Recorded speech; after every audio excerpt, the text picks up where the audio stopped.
Sri Subramanya Bhujanga Stotram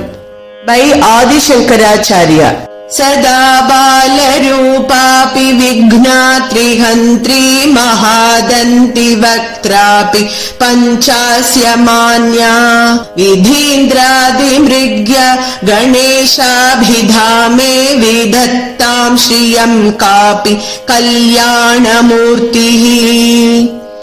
न जानामि शब्दं न जानामि चार्थं न जानामि पद्यं न जानामि गद्यं चिदेकाषडास्य हृदि द्योतते मे मुखान् निस्सरन्ते गिरश्चापि चित्रम् मयूराधिरूढं महावाक्यगूढं मनोहारिदेहं महच्चित्तगेहं महीदेवदेवं महावेदभावं महादेवबालं भजे लोकपालम् यदा सन्निधानं गता मानवा मे भवाम्भोधिपारं गतास्ते तदैव इति व्यञ्जयन् सिन्धुतीरे य आस्ते तमीडे पवित्रं पराशक्तिपुत्रम् यथाब्धेस्तरङ्गा लयं यान्ति तुङ्गास्तथैवापदः सन्निधौ सेवतां मे इति वोर्मि पङ्क्तिर्नृणां दर्शयन्तं सदा भावये हृत्सरोजे गुहन्तम् गिरौ मन्निवासे नरायेऽधिरूढास्तदा पर्वते राजते तेऽधिरूढाः इतीव ब्रुवन् गन्धशैलाधिरूढः स देवो मुदे मे सदा षण्मुखोऽस्तु महाम्भोधितीरे महापापचोरे मुनीन्द्रानुकूले सुगन्धाख्यशैले गुहायां वसन्तं स्वभासालसन्तं जनार्तिं हरन्तं श्रयामो गुहं तम् लसत्स्वर्णगेहे नृणां कामदोहे सुमस्तोमसञ्छन्नमाणिक्यमञ्चे समुद्यत्सहस्रार्कतुल्यप्रकाशं सदा भावये कार्तिकेयं सुरेशम् रणध्वंसके मञ्जुलेत्यन्तशोणे मनोहारि लावण्य पीयूषपूर्णे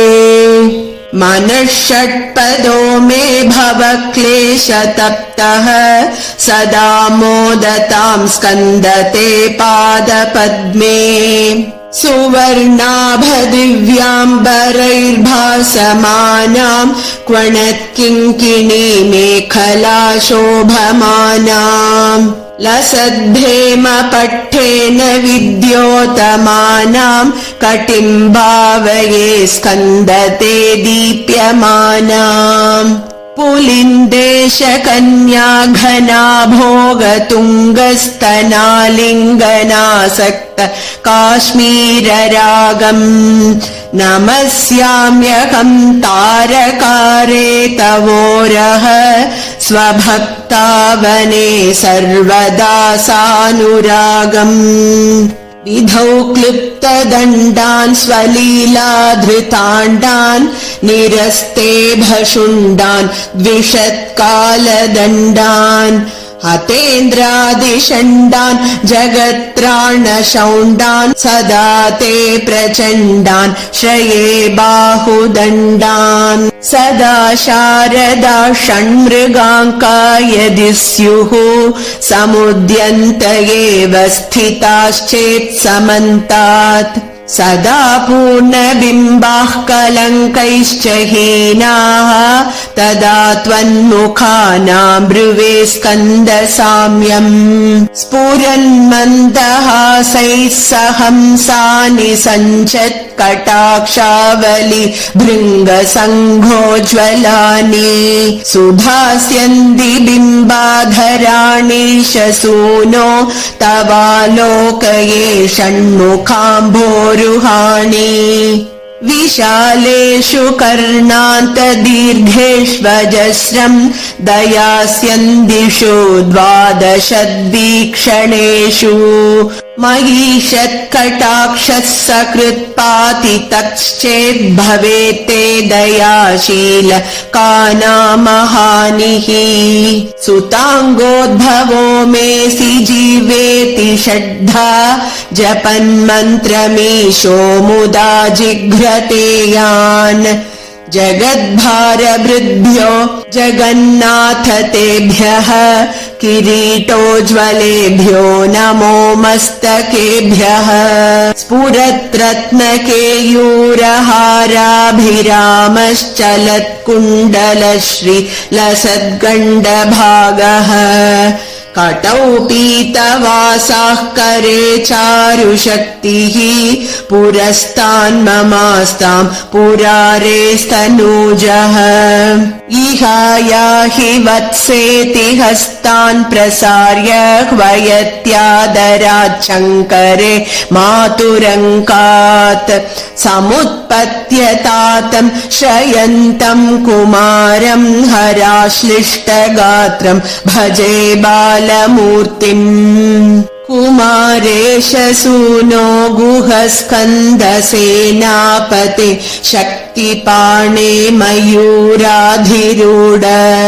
पुलिन्दात्मजाकान्त भक्तार्तिहारिन् प्रभो तारकारे सदा रक्ष माम् त्वम् प्रशान्तेन्द्रियेणष्टसङ्गे विचेष्टे कफोद्गारिवक्त्रे भयोत्कम्पि गात्रे प्रयाणोन्मुखे मय्यनाथे तदानीं धृतं मे दयालो भवाग्रे गुहत्वम् कृतान्तस्य दूतेषु चण्डेषु को बाधहच्छिन्दिबिन्दीति मां दर्जयत्सु मयूरं समारुह्य माभैरिति त्वम् पुरः शक्तिपाणिर्ममायाहि शीघ्रम् प्रणम्यासकृत्पादयोस्ते पतित्वा प्रसाद्य प्रभो प्रार्थयेनेकवारम् न वक्तुम् क्षमोऽहम् तदानीं कृपाब्धेन कार्यान्तकाले मनागप्युपेक्षा सहस्राण्डभोक्ता त्वया शूरनामा हतस्तारकः सिंहवक्त्रश्च दैत्यः ममान्तर्हृदित्यम् मनक्लेशमेकम् न हंसि प्रभो किं करोमि क्वयामि अहम् सर्वदा दुःखभारावसन्नो भवान् दीनबन्धुस्त्वदन्यम् न याचे भवद्भक्तिरोधम् सदा क्लृप्तबाधम् ममाधिम् धृतम् नाशयो मासु तत्त्वम् अपस्मारकुष्ठक्षयार्षप्रमेह ज्वरोन्मादगुल्मादिरोगा महान्तः पिशाचाश्च सर्वे भवत्पत्रभूतिम् विलोक्य क्षणात्तारकारे द्रवन्ते दृशि स्कन्दमूर्तिश्रुतौ स्कन्दकीर्तिर्मुखे मे पवित्रम् सदा तच्चरित्रम् करे तस्य कृत्यम् वपुस्तस्य भृत्यम् गुहे सन्तुलीना ममाशेषभावाः मुनीनामुताहो नृणाम् भक्तिभाजामभीष्टप्रदा सन्ति सर्वत्र देवाः नृणामन्त्यजानामपि स्वार्थदाने गुहाद्देवमन्यम् न जाने कलत्रं सुता बन्धुवर्गः पशुर्वा नरो वाथ नारी गृहे ये मदीया यजन्तो नमन्तस्तुवन्तो भवन्तं स्मरन्तश्च ते सन्तु सर्वे कुमार मृगापक्षिणो दंशकाये च दुष्टास्तथा व्याधयो बाधकाये मदङ्गे भवच्छक्ति तीक्ष्णाग्रभिन्ना सुदूरे विनश्यन्तु ते चूर्णितक्रौञ्च शैल जनित्री पिता च स्वपुत्रापराधम् सहेतेन किं देवसेनाधिनाथ अहं चाति बालो भवान् लोकतातः क्षमस्वापराधम् समस्तं महेश नमः केकिने शक्तये चापि तुभ्यं नमश्चागतुभ्यं नमः कुक्कुटाय नमः सिन्धवे सिन्धुदेशाय तुभ्यं पुनस्कन्दमूर्ते नमस्ते नमोऽस्तु जयानन्दभूमं जयापारधामं जयामोघकीर्ते जयानन्दमूर्ते जयानन्दसिन्धो जयाशेषबन्धो जयत्वं सदा मुक्तिदानेश सूनो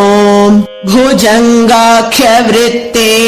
क्लिप्तं स्तवं यः पठेद्भक्तियुक्तो गुहं सम्प्रणम्य सपुत्रान् कलत्रं धनं दीर्घमायुर्लभेत् स्कन्दसायुज्यमन्ते नरः सह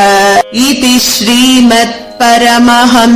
परिव्राजकाचार्यस्य श्रीगोविन्द भगवत्पूज्यपादशिष्यस्य श्रीमच्छङ्कर भगवतः कृतौ श्रीसुब्रह्मण्यभुजङ्गम्